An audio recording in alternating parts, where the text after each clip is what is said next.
Primeira aula do curso de hipnose.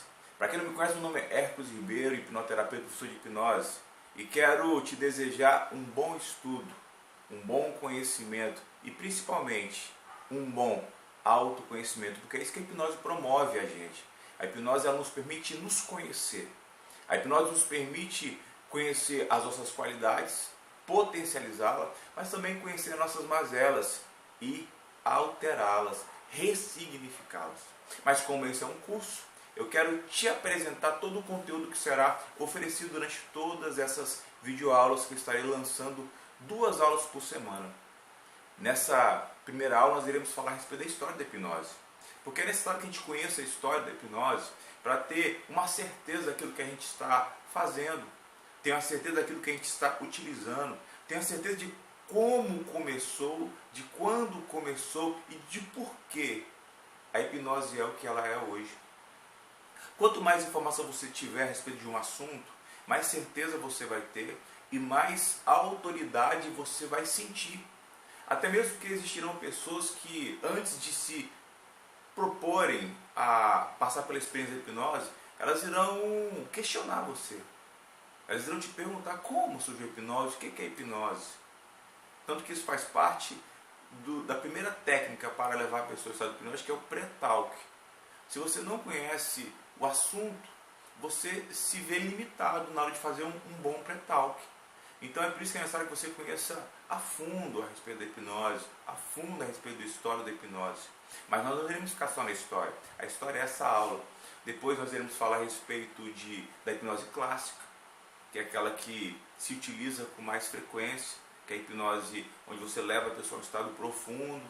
Existe a hipnose ericksoniana, que nós iremos comentar, que é aquela conversacional, onde você não necessariamente precisa botar a pessoa em transe, mas apenas conversando com a pessoa você consegue ressignificar algumas coisas, você consegue tratar certas coisas. Nós iremos falar a respeito disso, iremos demonstrar também.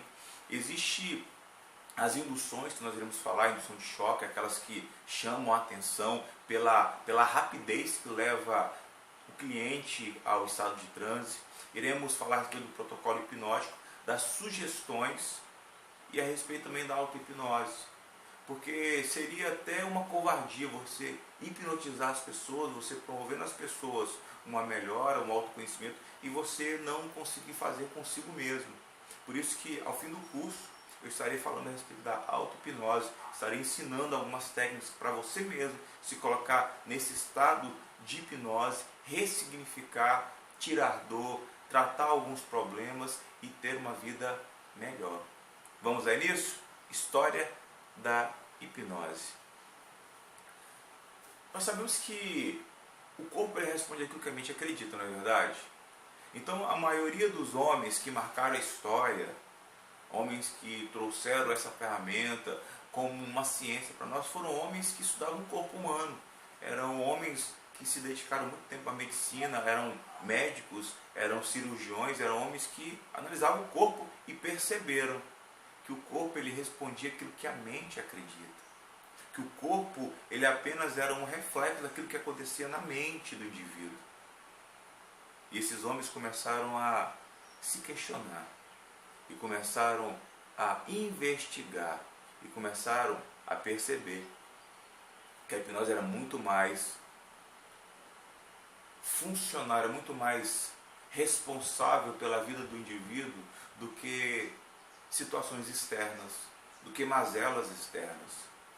E o primeiro homem que eu quero mencionar, o primeiro marco da história da hipnose foi Franz Anton Mesmer, que foi quem começou a reparar e a trazer para a medicina na tentativa de cientificá-la, mas que não teve muito sucesso, porque a medicina da época ela até mesmo o deixou de lado. Mas Mesmer, que deu nome a uma técnica que nós conhecemos como mesmerismo, que é a hipnose não verbal, porque é possível. Eu irei fazer depois algumas demonstrações. É possível você sugerir a pessoa sem falar nada com ela. É possível você apenas tocando algumas áreas do corpo da pessoa, você promover na vida daquela pessoa alguma coisa.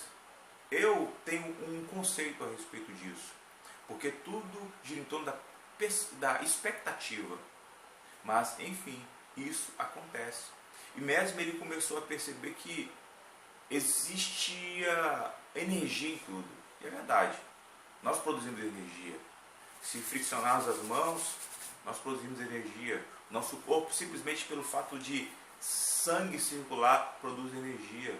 O ar é energia, a luz é tudo é energia. Então, mesmo ele começou a reparar todo o seu universo e percebeu que tudo girava em torno de energia. Ele começou a teorizar que as mazelas psicológicas e algumas mazelas físicas eram como decorrência de um desequilíbrio energético. E ele começou a utilizar ímãs. Ele fazia passes, passava ímã na pessoa, metal, ele começou a passar fluidos, porque tudo ele acreditava que levaria a pessoa ao equilíbrio energético.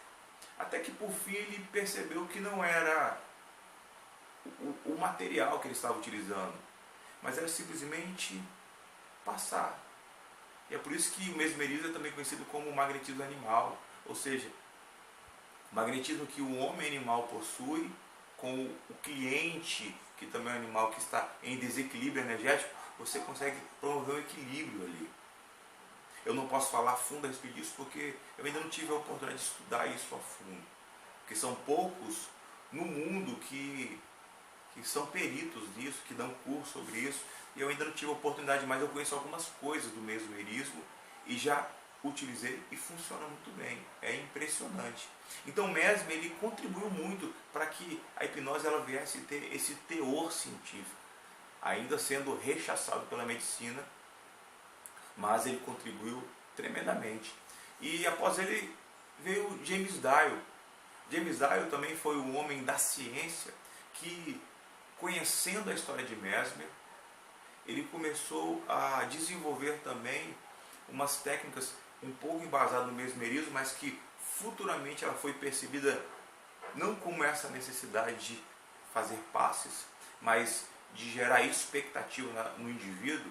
Ele começou a desenvolver, ele começou a utilizar aquilo primeiro por necessidade, porque Isdale ele era um cirurgião, e na época dele, por volta de 1930, não existia tanto recurso químico para promover a anestesia. Então Isdale começou a utilizar a hipnose, não ainda com esse nome, mas começou a utilizar das técnicas de gerar expectativa, os passes, para promover nas pessoas um estado de relaxamento.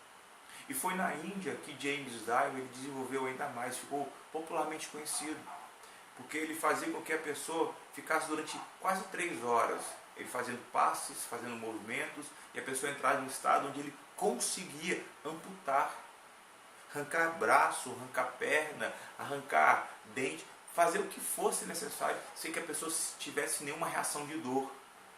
Então hoje nós conhecemos o estado mais profundo. Dizem que existe um estado ainda mais profundo, mas vamos ficar naqueles que está em acordo entre todos, que James Dyer, o seu nome foi dado ao estado de Dyer, o estado mais profundo de transe, onde você faz cirurgias, onde você pode amputar mesmo sem que a pessoa tenha uma reação. Alguns dizem que esse estado também é conhecido como hipnótico. Mas imagina, chegar para alguém e falar assim, olha, nós vamos fazer uma cirurgia e eu vou induzir você ao estado de coma hipnótico. A pessoa não vai querer, ela vai se bloquear ali. Então, acho que o melhor termo a ser usado é esse, estado de Dyer, que é o estado mais profundo de transe hipnótico, onde você pode promover uma anestesia eficientemente. E falando a respeito disso, no ano passado teve na França um senhor de 84 anos que não podia tomar nenhum tipo de anestesia química. Ele passou por uma cirurgia cardíaca sob o efeito de estado hipnótico, sob o estado de hipnose. Foram 8 horas de cirurgia e a única coisa que foi utilizada para promover a anestesia naquele homem foi a hipnose. Então assim, eu fico feliz com essa notícia, porque isso desmistifica a hipnose e mostra que a hipnose é um estado alterado de consciência, sim, mas que é algo cientificamente comprovado e possível. Beleza? E nós temos James Braid, que foi aquele que nominou a hipnose. James Braid, ele assistindo uma demonstração de hipnose, ele percebeu que não eram os passes, não eram objetos, mas era simplesmente uma concentração, um foco excessivo em um ponto que gerava naquela pessoa uma permissão para entrar naquele estado. James Braid ele percebeu que se a pessoa simplesmente focasse em algo, se concentrasse em algo e gerasse nos olhos um cansaço ocular, uma fadiga sensorial, a pessoa ela teria sua mente aberta para aquele estado. Então, esse homem também da medicina, um cirurgião dos olhos, e o médico geral, ele percebeu isso, que bastava pedir que a pessoa se concentrasse, focasse em um ponto fixo, olhasse atentamente para um ponto físico, fixo, que ela começaria a se projetar aquele estado. Então, esse homem, ele interpretou todo aquele cenário hipnótico e o nominou como hipnose, como você conhece hoje. Hipnose, que vem de sono, porque ele acreditava que a pessoa entrava no estado de sono, porque algumas pessoas, se eu vou falar mais à frente, existem estados mentais, existem pessoas que são muito mais suscetíveis a entrar rapidamente em estado profundo, outras não. Existem pessoas que só de você olhar no olho ela já entra, outra você requer mais um tempo ali. Então ele olhava para aquelas pessoas que apagavam e falava, a pessoa está dormindo. Então ele falou, não, isso é sono, estado de sono. Só que isso foi por ele mesmo descoberto futuramente. E ele percebeu que não era nada de sono, a pessoa ficava totalmente desperta, totalmente acordada, totalmente em funcionamento mental acelerado. A pessoa só tinha um estado alterado da sua consciência, mas a pessoa estava totalmente consciente. Tanto que a hipnose, ela não torna a pessoa inconsciente, não, a pessoa está consciente. Se você bota a pessoa em transe, a hora que ela pode abrir os olhos, levantar a cabeça. Entende qual que é? A questão é que a pessoa, quando você dá o comando para ela relaxar, ela, por ter gerado uma fadiga sensorial, ela entra num estado tão profundo de relaxamento, tão gostoso, que ela prefere ficar naquele estado. Ela prefere desfrutar, experimentar e aguardar o que vai acontecer. Ela não está inconsciente, ela está totalmente consciente. Então ela quer ficar porque ela está consciente. Ela fica porque ela está consciente. Tudo bem? E assim Braid, como todo estudante da hipnose, ele experimentava. Experimentou com a família dele, assim, ele botou a esposa, filhos, os empregados para todos focarem em um ponto, e ali ele levava a pessoa ao estado. Somente ao estado. Ele levava a pessoa ao estado e percebia que aquela era a porta de acesso para o estado hipnótico.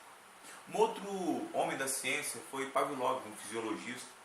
Pavlov contribuiu muito para a hipnose, ainda não utilizando a hipnose, ainda não dando muito crédito à hipnose, mas ele contribuiu muito, porque Pavlov foi quem difundiu a teoria da ancoragem. Pavlov ele fazia experiências com cachorros e ele coletava a saliva do animal. Ele colocou sondas, ele coletava saliva. Ele percebia a modificação química de cada saliva de acordo com cada situação do dia a dia do animal. Até que um dia ele começou a fazer uma experiência contínua, fixa e permanente. Todos os dias, no mesmo horário, Pavlov levava carne para o cachorro. E ele percebia que quando o cachorro via carne, saía uma saliva com uma química diferente. Durante o dia, uma química comum, e durante ver a carne, uma química alterada. Até que chegou um momento que ele, mas antes de tudo isso, ele tinha um ritual. Ele batia nas grades e chegava. E chegou um dia que ele começou a apenas bater nas grades. Quando chegava perto do animal, não oferecia carne. Mas fazendo isso repetidas vezes, sem levar carne, ele percebeu que a saliva do animal produzia a mesma química de quando o animal via carne. Então ele entendeu que a nossa mente ela pode ser programada por estímulos externos a reagir internamente, ou melhor, a retomar algo passado e reagir internamente de acordo. Ainda que o cachorro seja um animal que tem inteligência, mas que não raciocina, ele é capaz de se associar a algumas coisas. Então essa ideia de associação de Pavlov, ela fez com que nós que estudamos a mente humana, as pessoas da época dele, que estudavam a mente humana, elas interpretaram aquilo como sendo o quê? A capacidade de criar sistemas de âncora no indivíduo. Para você entender melhor, talvez você quando passa numa padaria, sente o cheiro de algum tipo de bolo, você se lembra de alguém, lembra da sua avó. Quando você sente o cheiro de algum tipo de comida, você lembra de um momento da sua história. Quando você vê talvez um sonho como eu, vejo um sonho na padaria, eu me lembro de quando eu era criança e trabalhei com meu pai na padaria. Então assim, existem âncoras, coisas que nós estamos presos, que nos remetem a lembranças remotas e que nos fazem responder internamente como se estivéssemos vivendo aquele momento. Um outro exemplo, esse é mais para a área de saúde, mais sério. Você está no supermercado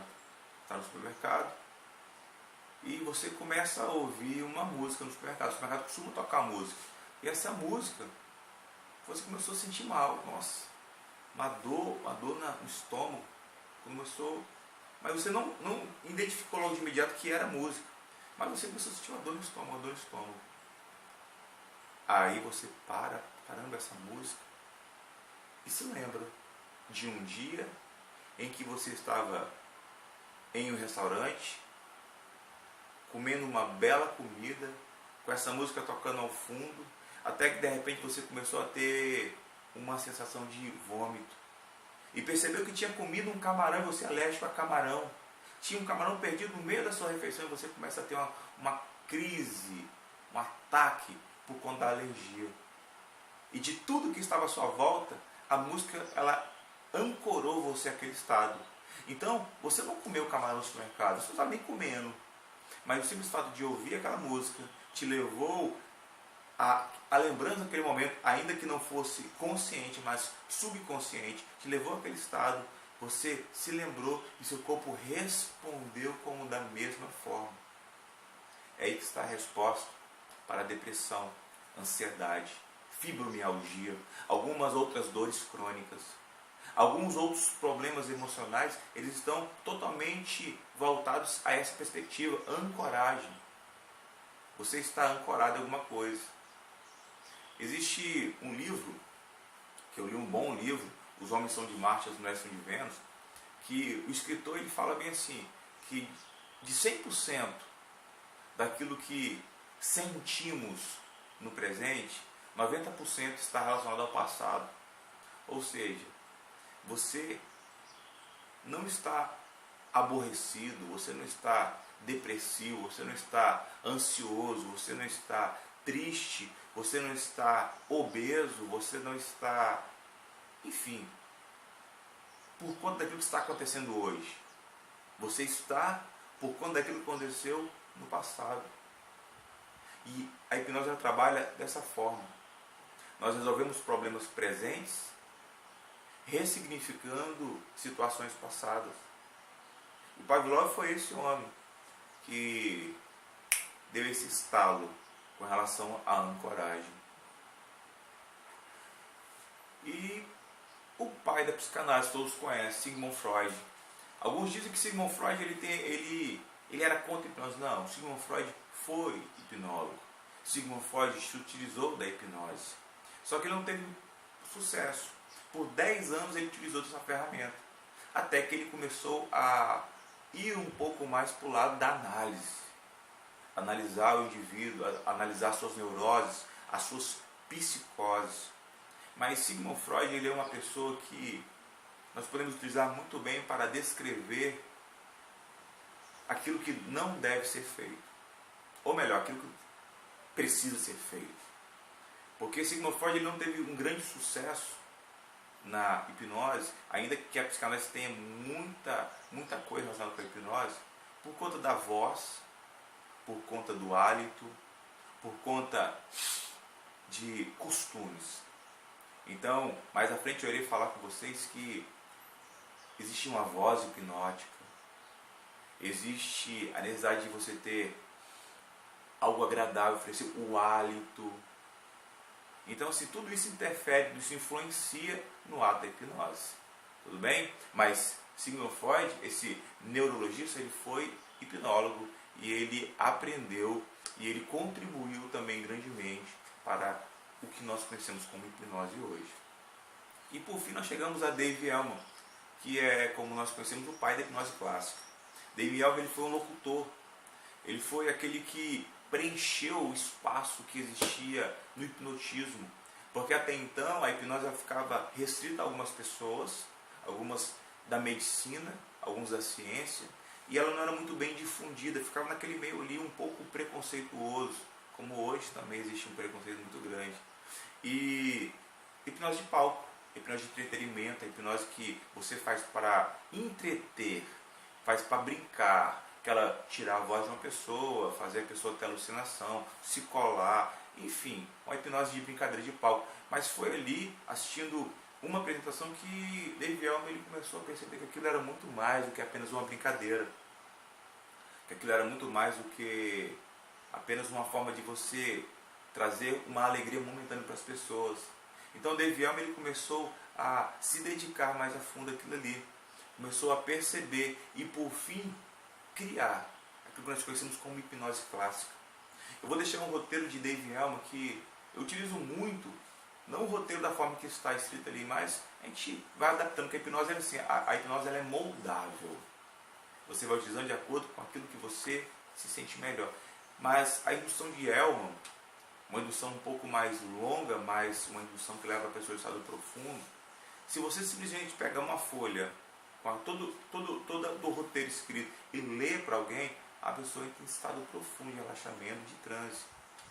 Ele passa por estados, fadiga sensorial, fracionamento, aprofundamento, sugestão. Então sim, ele é hoje conhecido grandemente, porque é infalível a indução de Elman. Eu costumo utilizar uma indução de choque e já na sequência emendar com a de Elman. Existem pessoas que entram só com a de choque, mas existem pessoas que elas são um pouco resistentes. Então o que eu faço? Faço indução de choque. Percebo que a pessoa não entrou no estado legal, estado leve ainda, eu uso a de Elman, vou levar para o médio, levo para o profundo, porque eu acredito, eu utilizo dessa forma, que ainda que para que a pessoa ressignifique um problema, uma situação, não necessite de definitivamente estar em transe, mas ela pode estar com os olhos abertos, ou pode estar no leve, é unânime a questão de que no estado profundo o estado é muito mais eficiente. Então Dave Elman ele é o pai da hipnose clássica, a hipnose mais conhecida. E o outro homem importante na hipnose é Milton Erickson, o pai da hipnose conversacional. O simples fato de você conversar com alguém, o simples fato de você usar de analogias, de figuras de linguagem, isso pode gerar na mente daquela pessoa uma percepção de algo que ela ainda não havia percebido.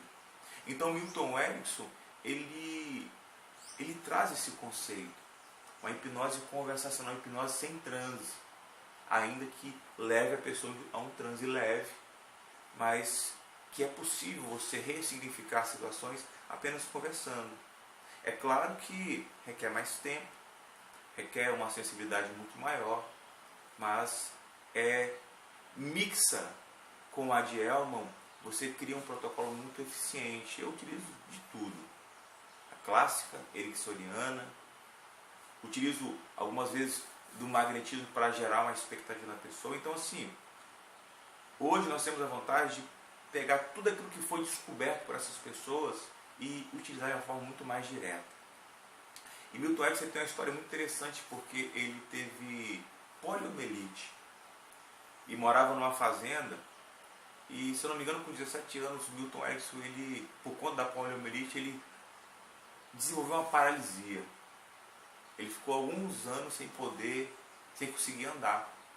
E os seus pais tiveram uma criança.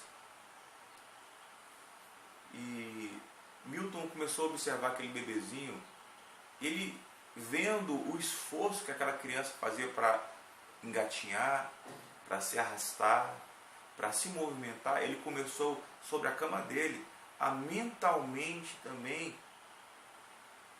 imaginar os seus músculos mexendo. Ele imaginava as pernas movimentando, imaginava o corpo respondendo e morreu aos 75 anos. Um homem que andava, um homem que corria, um homem que falava, um homem que se movimentava. Então assim, ele percebeu a capacidade mental que nós temos de fazer com que o corpo responda positivamente àquilo que nós queremos. Mas infelizmente a gente mentalmente faz com que o corpo responda, na maioria das vezes, negativamente. Então Milton Erickson, ele se dedicou à psiquiatria, se dedicou ao estudo da mente humana e nos presenteou com a hipnose conversacional que nós temos hoje. Então, a hipnose ela tem todo um histórico. A hipnose ela tem todo um cenário por detrás de tudo isso. A hipnose não é apenas algo que apareceu hoje, não. A hipnose é algo que vem sendo construído desde sempre. E hoje você tem acesso a muitas informações. Hoje somos um privilegiado, porque podemos usar a hipnose clássica, a hipnose conversacional, hoje podemos usar a PNL, hoje podemos usar da psicanálise, hoje podemos utilizar de tudo para promover ao nosso cliente um resultado muito melhor. E aqui eu encerro essa aula de hoje, onde você aprendeu a história da hipnose, onde você descobriu que homens contribuíram muito, homens usaram da mente para proporcionar às pessoas um bem-estar muito grande. Então você que já se inscreveu no meu canal, você que ainda não se inscreveu no meu canal, se inscreva, curta esse vídeo, compartilhe, para que junto nós venhamos a expandir a quantidade de pessoas a conhecerem a hipnose, a desmistificar, porque o maior problema que esses homens enfrentaram no passado foi o preconceito. O maior problema que esses homens enfrentaram nas suas vidas foi a infelicidade de não poder ajudar muito mais pessoas por conta do preconceito. Então curta esse vídeo, se inscreva no meu canal, compartilhe. E para você que ao final do curso tem o desejo de receber um certificado, eu peço que você, esses são os requisitos para ter o certificado, que você curta cada vídeo, que você esteja inscrito no meu canal, que você comente o seu nome, bote o seu nome, Hércules assistido, ou seja, bote o seu nome, um exemplo, Lucas, assisti. Todos os vídeos que eu postar, eu preciso que você curta, esteja inscrito e bote o seu nome no comentário. E no final do curso, pelo valor de R$50, eu irei emitir o certificado e estarei te enviando o certificado PDF, onde você vai poder imprimir e tê-lo na sua prateleira como um hipnoterapeuta certificado. Tudo bem, pessoal? Eu desejo que vocês tenham uma vida boa, uma vida feliz e te espero, te encontro na próxima videoaula.